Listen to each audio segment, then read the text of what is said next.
दोस्तों, मैं हूं शारिफ खान और आप देख रहे हैं ऑल टाइम नॉलेज चैनल। कुछ महत्वपूर्ण जानकारी वैक्सीनेटर और सहायक भाइयों के लिए लेकर के आया हूं, जिनका जानना आप लोगों के लिए ज़रूरी है और आप लोग बार बार कमेंट में पूछते भी हैं। पहला मुद्दा है कि वैक्सीनेटर और सहायकों ने मैट्रिक के जो फॉर्म डाला था, अभी जो मैट्रिक की वैकेंसी निकली थी, उसमें वैक्सीनेटर और सहायकों को कितनी वरीयता मिली, कितना आरक्षण मिला, उनका सिलेक्शन किसके तहत हुआ और उनकी रैंक क्या आई, कितने वैक्सीनेटर सहायक इसमें लगे और जो है कितनों को निकाल दिया गया। दूसरी खबर है किसान मित्र। वैक्सीनेटर और सहायक भाइयों को किसान मित्र बनाया जाएगा।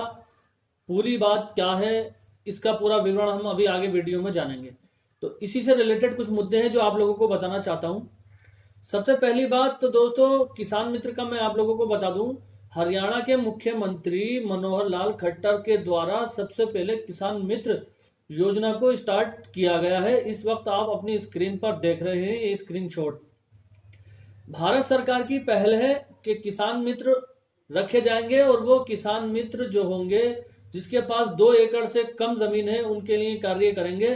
भारत सरकार की योजनाओं को सीधे किसान तक पहुंचाने में मदद करेंगे ताकि कोई भी किसान भारत सरकार की योजना से वंचित ना रहे। इसकी शुरुआत हो चुकी है हरियाणा स्टेट से, धीरे धीरे बाकी सारे स्टेट में ये शुरू होने वाली है। उत्तर प्रदेश, बिहार, आसाम, झारखंड, मध्य प्रदेश, उत्तराखंड, मतलब भारत का कोई भी स्टेट ऐसा नहीं रहेगा जो इस योजना के अंतर्गत नहीं आएगा। लेकिन इसकी जो फिलहाल शुरुआत हुई है वो हरियाणा से हुई है। हरियाणा के मुख्यमंत्री जी जो हैं मनोहर लाल खट्टर, उन्होंने इसकी शुरुआत की है। दूसरी बात बता दें दोस्तों, उसके बाद जो ये शुरुआत होगी उत्तर प्रदेश में, इसका लागू होने का समय आ चुका है। बहुत ही जल्द किसान मित्र उत्तर प्रदेश में जो है लागू हो जाएंगे। और किसान मित्र का क्या काम होता है, छोटे जमींदार जो होते हैं जिनके पास 2 एकड़ से कम जमीन होगी उनके कांटेक्ट में रहेंगे। और पशु किसके पास होते हैं, छोटे किसानों के पास। पशु या तो जो बहुत बड़ी जिसकी डेयरी वगैरह होती है उसके पास पशु होते हैं, या फिर जो गरीब तबके के छोटे किसान होते हैं उनके पास जो है पशु होते हैं। कोई भी करोड़पति आदमी पशु नहीं पाला करता, ठीक है।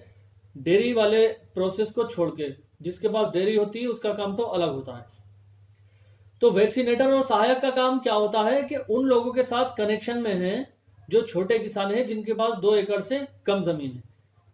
तो जो है किसान होते हैं उनके टच में वैक्सीनेटर और सहायक हैं, ठीक है।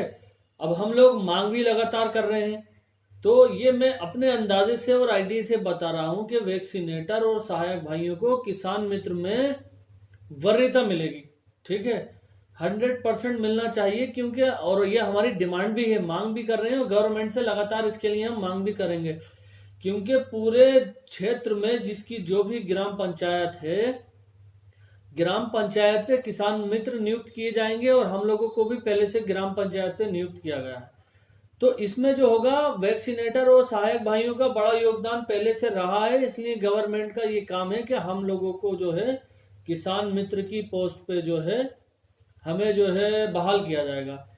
तो आप लोग सब संयम बनाए रखिए और गवर्नमेंट से इस चीज की डिमांड कीजिए कि अगर हमारा जो है वैक्सीनेटर पे जो है हमें नियमित नहीं किया जाता है तो किसान मित्र के पद पे करिए, ठीक है। किसान मित्र के पद पे हमें कर दीजिए और हमारा जो मानदेय वो भी फिक्स हो जाएगा उसमें। किसान मित्र जो होंगे वो तो गवर्नमेंटेड होंगे, पूर्ण सरकारी होंगे किसान मित्र। तो मैं समझता हूं ये बहुत अच्छी खबर है हम लोगों के लिए, किसान मित्र के पद पर अगर वैक्सीनेटर और सहायक भाइयों को रखा जाए।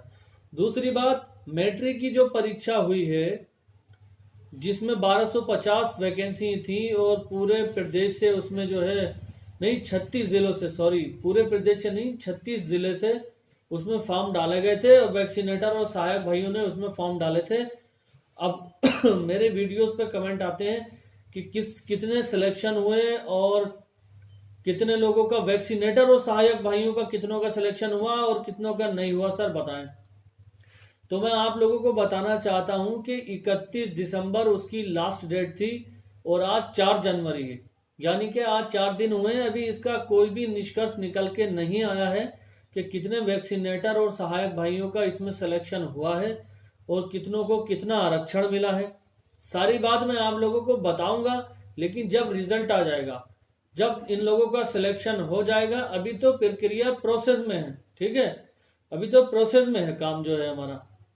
31 दिसंबर लास्ट डेट थी, आज 4 जनवरी है। 4 दिन के अंदर अभी ऐसा कुछ नहीं हुआ कि कोई नोटिफिकेशन जारी किया गया हो पशुपालन विभाग की तरफ से। दूसरी बात, लोग कहते हैं कि भाई उनकी सैलरी कितनी है, कितना उनको पैसा मिल रहा है। तो मैं बता दूं, ये योजना जो गवर्नमेंट ने निकाली थी, स्वरोजगार योजना के अंतर्गत निकाली थी, और इसका जो फायदा होगा वो स्वरोजगार योजना के अंतर्गत होगा। हाँ, हो सकता है भविष्य में इसको सरकार जो है अपने अंडर ले ले इन सबको, और इनका जो सैलरी हो वो गवर्नमेंट से आना स्टार्ट हो जाए। लेकिन फिलहाल की जो स्थिति है वो स्वरोजगार योजना के अंतर्गत है। अच्छा, तीसरी खबर मैं आप लोगों को सुना दूं भाई, बहुत ही जल्द ये जो जन सुनवाई ऐप पे आप लोग काम कर रहे हैं, इसका निष्कर्ष निकाला जाएगा। और बहुत सारे हमारे वैक्सीनेटर और सहायक भाई ये भी बोल रहे हैं कि इस एप्लीकेशन को मुख्य पशु चिकित्सा अधिकारी के पास अग्रेषित किया जा रहा है, इसका कोई फायदा नहीं हो रहा। तो मैं आप लोगों को बता दूं, मुख्यमंत्री के ऑफिस से जब कोई भी एप्लीकेशन हो या कोई भी काम निकलता है, मुख्य पशु चिकित्सा अधिकारी हो चाहे कोई सा भी अधिकारी हो, ठीक है, कोई भी अधिकारी हो, उस पर तुरंत एक्शन लेता है और उसका जो निवारण करने की तुरंत पूरी कोशिश करता है। तो भाई लोगों, मैं आप लोगों को बता दूं, ऐसा नहीं है कि अगर एप्लीकेशन अग्रेषित की जा रही है तो इस पर कोई काम ही नहीं होगा या बिल्कुल ये बेकार है। इस पर बहुत, जैसे ही हम जिसका जोन का, जैसे मान लीजिए मैंने उस पर जन सुनवाई पे जो है अप्लाई किया, एप्लीकेशन भेजी, तो मेरे जो जिले का मुख्य पशु चिकित्सा अधिकारी है, तुरंत उसको एप्लीकेशन अग्रेषित की जाएगी और उससे पूछा जाएगा कि इनका मानदेय अभी तक क्यों नहीं मिला। जब गवर्नमेंट ने जो है पैसा भेज दिया है, विभाग के पास है, तो उसका वितरण क्यों नहीं हुआ। अगर वो बोलेंगे कि अभी एफएमडी का काम कंप्लीट नहीं हुआ है या कुछ भी दिक्कत बताएंगे, तो वहां से जवाब पूछा जाएगा कि ये अभी तक हुआ क्यों नहीं। तो प्रोसेस में तो आया ना, तेज तो हुआ, प्रक्रिया तो काफी तेज हुई, और उसके बाद मानदेय भी फिक्स, और उसके अंदर जो है जो हमारी मांगे हैं वो मुख्य पशु चिकित्सा अधिकारी तो पूरी करेंगे नहीं, वो तो मुख्यमंत्री जी के ऑफिस से होंगे और पशुपालन विभाग करेगा। तो मुख्यमंत्री जी भी इस पे जो है संज्ञान में बात लेंगे और इसका मानदेय वाली बात पे जो है कुछ ना कुछ करेंगे, ठीक है। मानदेय फिक्स होगा, सरकारी किए जाएंगे, अर्ध सरकारी किए जाएंगे, जो भी करना है ये भी सीएम ऑफिस से ही होगा। तो दोस्तों, बहुत सारा फायदा है, आप लोग जो है घबराइए नहीं, सारा काम होगा। किसान मित्र की पूरी नॉलेज रखिए, किसान मित्र की जब भी वैकेंसियां आए तुरंत एक्टिवेट होना है, उनको पकड़ना है, ठीक है। मैं आप लोगों को बता दूंगा, उत्तर प्रदेश में जब भी नोटिफिकेशन आएगा तुरंत आप लोगों को बताऊंगा और आप लोगों को फॉर्म डालना है, ठीक है।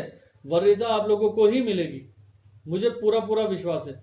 चलिए दोस्तों, यही जानकारी थी, अब मिलूंगा एक नई वीडियो के साथ, तब तक के लिए जय हिंद।